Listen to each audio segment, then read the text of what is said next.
Itu dulunya Empang. Bareskrim Mabes Polri menggeledah rumah Kades dan Sekdes Kohot hingga kantor desa, serta menyita 263 warkah tanah dalam dugaan tindak pidana pemalsuan dokumen penerbitan sertifikat hak milik dan sertifikat hak guna bangunan di area pagar laut Kabupaten Tangerang. 44 saksi dari warga hingga kementerian telah diperiksa. Polisi menduga Kades Kohot Arsin mencatut nama warga untuk menerbitkan girik palsu. Meski sudah diperiksa, polisi masih belum menetapkan Arsin sebagai tersangka. Dalam proses ini sudah melakukan pemeriksaan terhadap 44 saksi. Ya, teman-teman menanyakan siapa saja, tentu ini dari ada masyarakat, ada perangkat desa, ada kepala desa, kemudian ada juga dari pemerintah daerah setempat, termasuk dari kementerian. Tentu ini langkahnya pada status saksi, ya.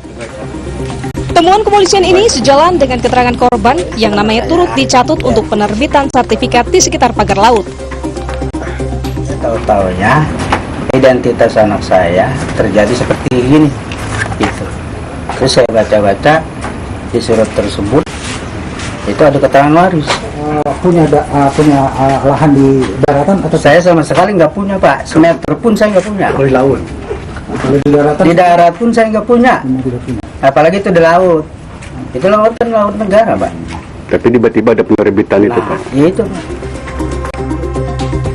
Sementara itu, Lembaga Bantuan Hukum PP Muhammadiyah yang melaporkan kasus ini ke polisi meyakini keterlibatan Kepala Desa Kohot Arsin dalam pemagaran laut di Kabupaten Tangerang.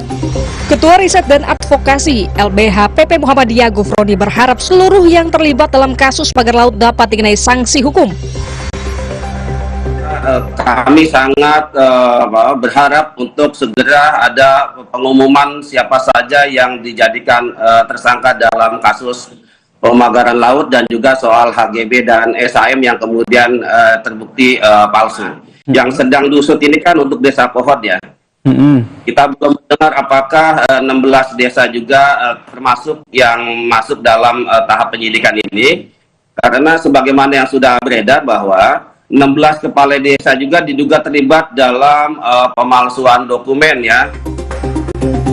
Hingga saat ini, polisi masih memeriksa bukti dan saksi soal tersangka kasus pagar laut. Polisi terlebih dahulu melakukan gelar perkara yang dilakukan pekan depan. Tim Liputan Kompas TV.